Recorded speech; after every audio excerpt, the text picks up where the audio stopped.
A good day, and my name is Denise. My matrix number is 23DBT18F 2005, and today I'll be talking about how a UV VIS spectrophotometer operates. So to turn on, click the switch on the right side of the spectrophotometer. These are the apparatus needed for the setup. One would be solvent bottle, vase beakers, a pair of glass cuvettes, and a volumetric flask containing the sample solution. There are actually three types of cuvette, the plastic, glass, and quartz, but in this experiment, we'll be going with the glass cuvette. So, a common feature of all cuvettes are that each has two opposite opaque sides and two opposite transparent sides. We will hold the cuvette by the opaque side. The transparent sides are meant for the pathway of the UV or visible light. On my right is the layout of the UV VIS spectrophotometer. So to conduct a scan, we first need a pair of cuvettes. For the first run, we have to do a blank solution scan, meaning both the reference and the sample contains just the solvent. First, we should rinse the cuvette with the solvent being used, and in this case, we're using distilled water or deionized water. Use the Kim wipes to clean the transparent side of the cuvettes. We have to make sure there are no fingerprints, grease, paper lints, droplets on the transparent side of the cuvette because light is passing through here and we do not wish for the light rays to be refracted. After filling the blank or solvent into the cuvette, insert the cuvette in a way that the transparent side are facing in the east-west direction, just like how the hand is pointing towards. That is where the light will be coming from. Place the cuvettes accordingly in the label parts in the spectrophotometer. Now we can start on the auto zeroing. So after turning on the machine, we have to wait for it to initialize. So on the control panel, we press 2 to access the spectrum. And then on the screen right here, we will see the scan range and we should be able to assign it to as 800 to 600 nanometer.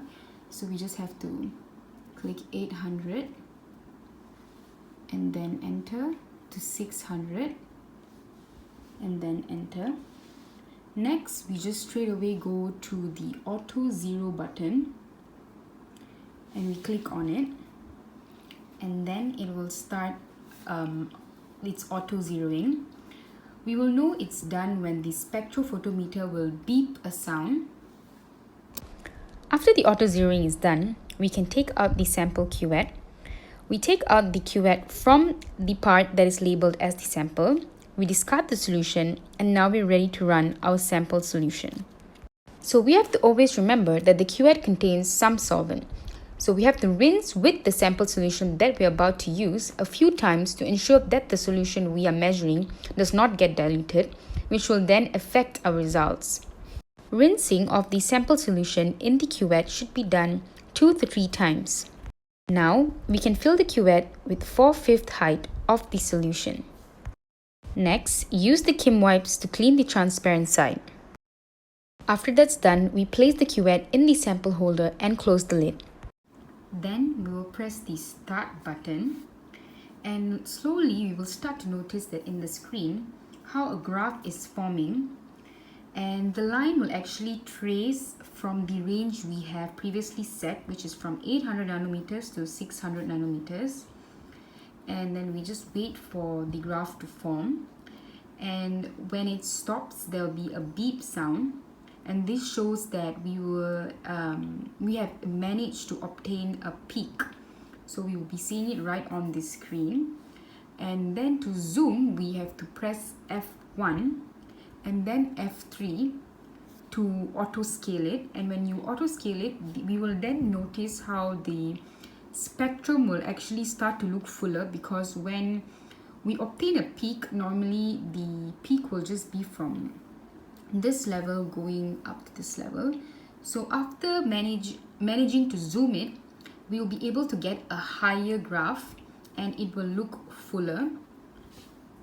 Right after that, we press return to change the tabs, and then F2 for the data processing, followed by 3.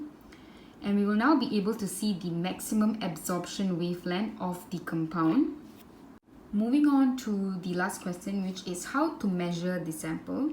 So we will press F1 for the photometric mode and then press go to WL button, entering the wavelength that we desire.